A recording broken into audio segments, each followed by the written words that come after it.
Hello and welcome to the Daily Meal for Tuesday, the 11th of October 2022. In today's meal news, it was match day for the under-21s as they travelled to QPR and Loftus Road, and they won. It was a pretty decent performance overall. They went in at the break 1-0 down. They come out. They just kept cracking on, doing what they do, and they ended up getting 2 goals and winning the game. So let's have a read of the match report from millfc.co.uk. Under-21s enjoy comeback win on the road. Millwall Under-21s were 2-1 winners over Queen's Park Rangers in the Professional Development League at Loftus Road on Tuesday afternoon. Stephen Balla gave the R's the lead deep into the first half stoppage time, but Kevin Nugent's side turned the game on its head after the break with goals from Tom Leahy and Abdul Malik. Penalty kick. Kevin Nugent named the usual suspects in his starting 11, such as Nino Adam Malaki, Carl Smith and Shamal Lawson, with Kamal Grant also rejoining the group after completing his loan spell at Dagenham and Redbridge, and he played very well as well. Most of the team played very well, actually. The Lions began the game on top, but could only muster efforts which failed to trouble Harry Allwax in the QPR net, with Shamal Lawson at the forefront. Rafferty Pedder's shot hit the post in 20 minutes with the rebound prodded home, but the linesman ruled the strike to be offside. Yeah, they had the ball in the net after 20 minutes, but it was offside. Before Jordan Gilmore had to be on guard to tip Joseph Ajose attempt wide as the host began to take hold of the game. Adam Malachi and Grant had half chances from Millwall before the break, but 3 minutes into stoppage time the R's were in front as Balla bundled home from close range after Gilmore initially saved an effort from outside the area. Yes. Now, I watched this game on recast. I didn't go to the game. I watched it on recast, which was interesting to say the least. So the game didn't start on recast for the first 30 minutes of the game. It wasn't there. Went on the site, paid money. Not there. Not loading. The screen's there, but nothing's happening. So I go to Twitter. Is the game actually started yet, or is there a delay? Is there a traffic problem? Oh no, the game started. Oh yeah, the game started. And so then I searched like QPR recast, and it's just this stream of people, QPR fans slagging off recast. What is it? Shit, get rid of this already. Another technical difficulty. So yeah, seems Millwall may have made the right choice to stop using recast and switch to their own website and their own subscription service from themselves, because recast seems to be a bit patchy to say the least. But when the game did start going on recast, the commentators, they seemed out of breath. So I don't know if it was a recast problem or if it was a QPR problem. Were they late? I don't think they were late, because one of the co-commentators, one of the academy coaches, so you would imagine that he would be there on time. There were those Wallies sitting in the road in Knightsbridge, so that I don't know if that affected it. But maybe they were just rushing around trying to figure out what the problem was, and trying to plug the right lead into the right hole. But so after 30 minutes, it came up on recast, and I was watching it live on that, and it was pretty decent. To the goal, they've gone down their right hand side, the side that had the sunshine on it, which all 3 goals actually came from down that side actually, because in the second half we came down that side, and that's where our goals come from. So their goal, free kick given away, I think by Nanad Boateng, I'm not too sure, and then they take it quickly. So Millwall ain't set up properly. They cross it in, the point blank. Gilmore saves it, sort of. It's going towards the line. He scrambles, claws it back. Gilmore puts his hand on the ball, one hand on the ball, pressing the ball down. But as you know from the playground, you need 2 hands on the ball. So then they kick the ball. He's like pushing. He's like stopped the ball, and he's got his hand there for literally like half a second. and they kick it in the net. And that's how they scored their goal. So, quick free kick and a cross and a goal-mouth scramble. Arthur Penny was the first man to have an attempt on goal in the second half, but he nodded Carl Smith crossed over before the Lions were able to get themselves on level terms with 55 minutes played, as Leahy was well placed to head into the back of the net and under the grasp of fullbacks from Lawson's cross. Yeah. Again, we were going down the right hand side, our right hand side now, switch sides at half time, so we were going down the same side that they come in from. First cross coming from wide, knocked back, but only knocked back to Shamar Lawson. He puts another cross in, and then Tom Leahy glancing header into the goal. Beautiful stuff.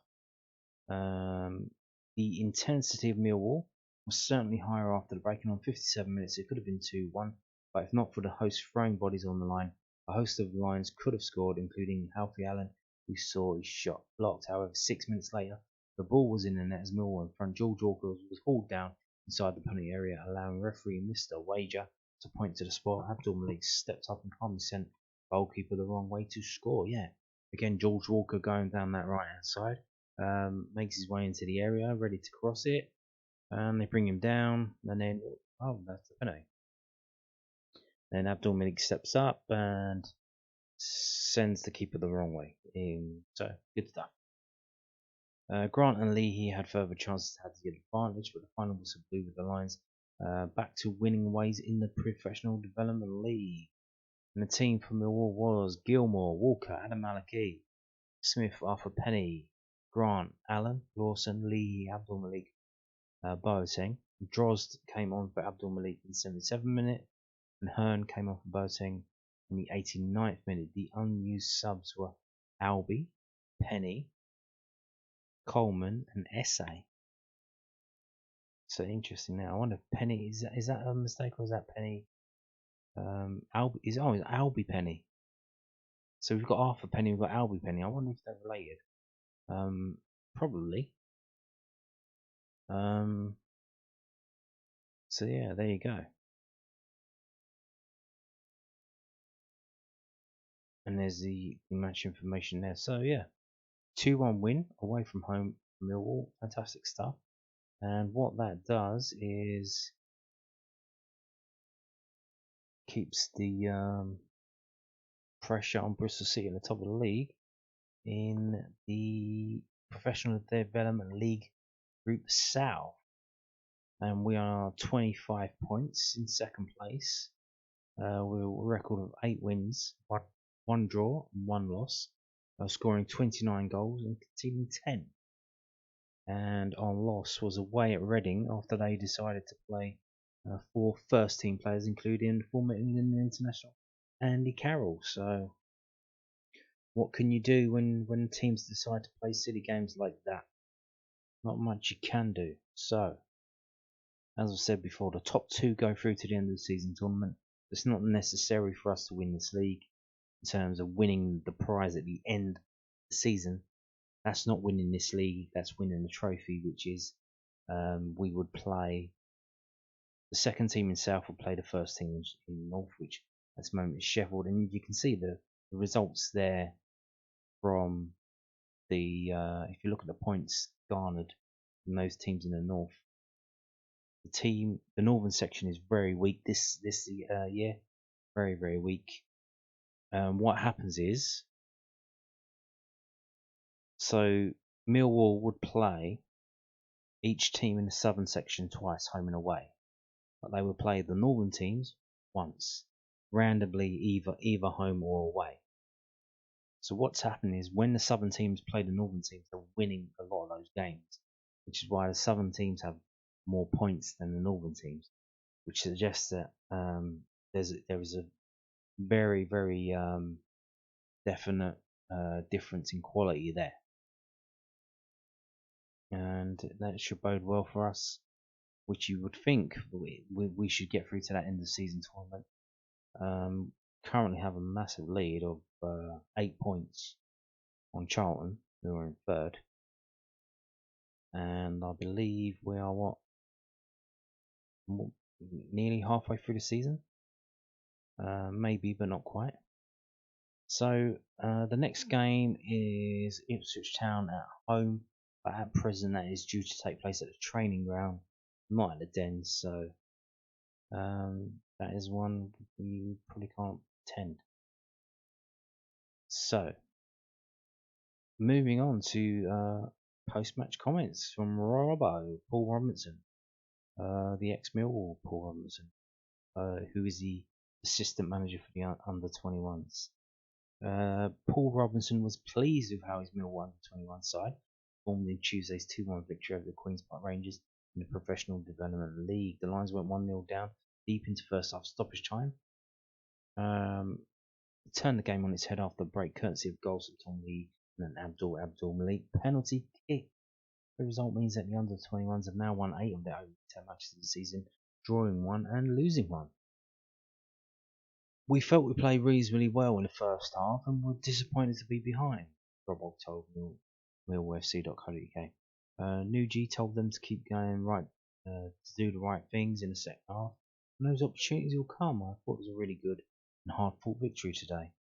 We got into some really good positions in the first half, but we couldn't quite capitalise on them. In the second half, however, we did that and we deserved the win. Ultimately, football below first team level is about development, but the Lions do currently sit second in the league table, something that hasn't gone unnoticed. We do look at the table, it's important for us, alongside the players' development, to produce winning football as well. We want to create an environment where they know how to win, know how it feels to win. That alone is a massive part of their development. Millwall were able to welcome back Mark Grant from a loan spell at Redbridge for a trip to Loftus Road, with Chin Offley and Bisart Toloj absent as they continue loans at Torquay United and the Daggers respectively. Dagenham and Redbridge played tonight away at York City, and Bisart Toloj was not in the squad, not even on the subs bench, so I don't know what's going on there. It was a good learning curve for Kamar. He continued his development there, and him coming back has allowed Chin to go out to Torquay. We think we've got some good players there in those positions, so it's a good time to let them go out and get some experience. It's the same with Bez. It's part of his learning. He's experienced that first team environment here, and is now doing it for another club. It's good for them to have 3 points to play for on a match day. Next up for Millwall under-21s is a home game against Ipswich Town on Monday, the 17th of October. So next Monday. Games are coming thick and fast, literally one a week, no respite, because they're having a break in November. They're breaking in November and they're not coming back till January. So that's crazy. That is absolutely insane. I don't know why they're doing that. When you consider, if you look at the first team, the break that the first team were having, which was about a month, has now been cut down to 2 weeks because they've added the Sunderland game before the Wigan game, and then they've added the Bromby IF game before the Wigan game. So there's literally only a 2-week gap between matches, which is great because I don't know about you, this last international week felt like ages. It was 14 days between Millwall games, and it felt like absolute ages. So fantastic, we won't have to wait a whole bloody month to see Millwall play. Not really that good for me in terms of filming videos for this channel and telling you about Millwall news. Because if there's nothing going on for a month, what the hell am I going to talk about? So we're going to finish the video now with these comments. I don't know what's going on at Southern News. If he calls the new guy Alex Jones, if he calls Gary Rowett every day and like bothers him with like little bits of stuff, just constantly calling him or what, if he does it in like one big go or what. But so this is from SuffolkNews.co.uk. Gary Rowett reacts as Millwall's championship rivals axe boss. Yeah, I don't know if you know this. Steve Bruce has been sacked, and I think what that takes it down to like 7 or 8 teams from last season who haven't sacked the manager. In terms of sackings and changes or whatever, managers leaving, all of that. I said in a video a week ago, if you add up the changes that took place in the summer and the ones that have taken place as the season's just started now, that leaves every team, bar 7 or 8 now, haven't changed the manager, which is crazy. So Gary Rowett reacts as Millwall's championship rivals act boss. West Brom have sacked manager Steve Bruce shortly before their trip to the Den face Millwall. Yeah, I don't know if you listen to the Act on Millwall podcast, but he did a show on Friday and he fell for a fake tweet saying that West Brom sacked Steve Bruce, and he put in the program. He didn't really thought it was real because everyone's expecting him to be sacked because they've been so poor. And he apologised on the show on Sunday saying, "Oh, I fell for the fake tweet." On Monday or Tuesday, he gets sacked. Well, he got sacked on Monday, so it was it was a fake tweet, but prematurely it did happen. So shortly before their trip to face the Den and Millwall, yes. Busy couple of weeks. We've got Bristol City on Saturday. We've then got the Watford game on the Wednesday, which is on Sky TV. We've then got the return of the Jed. The Jedsters coming back in 2 weeks' time with West Bromwich Albion. Just sacked their manager. Another team that we play who haven't got a manager. We've just played Middlesbrough, who sacked their manager. So will they have a replacement in by then? Or will they be managerless when we play them? And what kind of reaction will Jed Wallace get? Because apparently he left us to join a club that had ambitions to get in the Premier League. I believe they're below us in the Championship right now. Yeah, they are. The Baggies occupy 22nd place in the Championship table after Saturday's 0-0 draw against Luton Town. The result that means they've only won one of their 13 league games so far this season. It makes life harder for the Lions in what is already a significant match for the supporters, given that Jed Wallace will be returning to SC16 for the first time since moving to the All Fours on a free transfer. Nobody knows whether they'll be facing a caretaker manager or a newly appointed boss who could potentially come up against Millwall in his first game. Nonetheless, Rowett isn't surprised by the decision given the success that West Brom demand on the pitch, but he believes that Bruce will land on his feet given his impressive managerial CV. "Steve's another manager that's been around the game," he told News Event. "He's had promotions out of this division. He's had a lot of success. I don't know what's gone on behind the scenes or what's happened, but ultimately, we're all managers. If we don't get results, we know what usually happens at some point afterwards. I think the challenge for us is that we had Rotherham that only had just got a new manager in the day before, then Middlesbrough with a caretaker manager in. Now we've got West Brom coming up, they might have a change of manager, we might have a caretaker manager. Again, it makes it quite difficult to prepare for games. I think that's the biggest thing, but again, in the Championship, you get used to it. I think it's already, this season, there's been a high number of managerial casualties, so there's always that churn and always that change, and you've got to be ready for that. Indeed, indeed, indeed. So yeah. Steve Bruce gone. Jed Wallace coming back. What is happening? Now moving on to this. So Millwall boss addresses Charlie Cresswell's future amidst Norwich City links. Yeah, I told you in yesterday's video. The Sun is reporting that Norwich are interested in Charlie Cresswell and saying him for permanent because they see him as someone who they can bring in who can play well in the Championship but has potential to become a Premier League player. And he's quite young, so he's still got a lot to do. But will Leeds sell him, or is this a ploy to get him on loan? Will they be happy with just getting him on loan, getting him getting him some time at Norwich, and then if Leeds decide to show him the way out, he'll have an option. He'll know people at Norwich, and they thought, well, maybe he might be interested in going there. But let's have a look at this. 4,000 views on this, so I think Leeds fans are taking a lot of interest in this, as well as the Millwall fans. So Gary Rowett has admitted that he is not surprised to see Charlie Cresswell linked with a move to Championship rivals Norwich City. The defender is set to spend an entire season on loan at the Denver Premier League side of Leeds United. But Alan Nixon of the Sun has reported that Dean Smith's side are interested in signing him on a permanent basis in case he's no longer required by his parent club.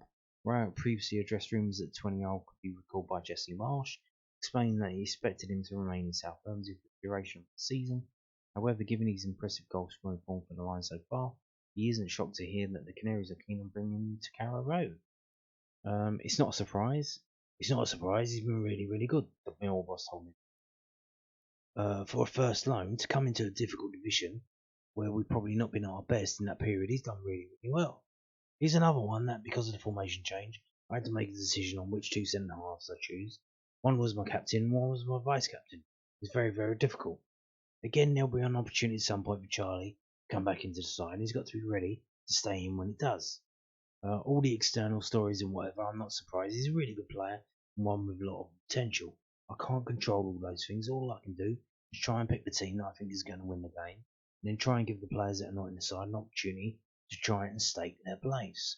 Football changes very, very quickly, and the players around the team or out of the squad just need to be ready. When they get their chance, they'll have an opportunity to try and keep the place. The Athletic previously reported that Millwall do not have an option to make Cresswell loan move permanent, and while the Lions didn't pay a loan fee, they could be fined. The England under-21 international isn't given enough game time. So what that suggests to me is they're saying we didn't pay a loan fee, but we might have to pay if he doesn't play. Well, that's fair enough, isn't it? That is fair enough. But if we got him on a free in terms of the proviso that he plays, and he's not playing, then something's written in his contract. Well, if he doesn't play, you have to pay. Then fair enough. I mean, it is what it is. But what can you do? I mean, it's one of those things. I think their Norwich are staking a claim early, because we've seen with Danny Ballard last season playing very, very well. He ended up going to Sunderland for what was 3 million or so, wasn't it? So Norwich similar to that. They've got a bit of money behind them. They could easily make an offer for Charlie Cresswell right now, and Leeds will probably recall him and sell him if they wanted to. Wouldn't be beyond the realms of possibility. So there you go. And on that note, thank you for watching, and goodbye.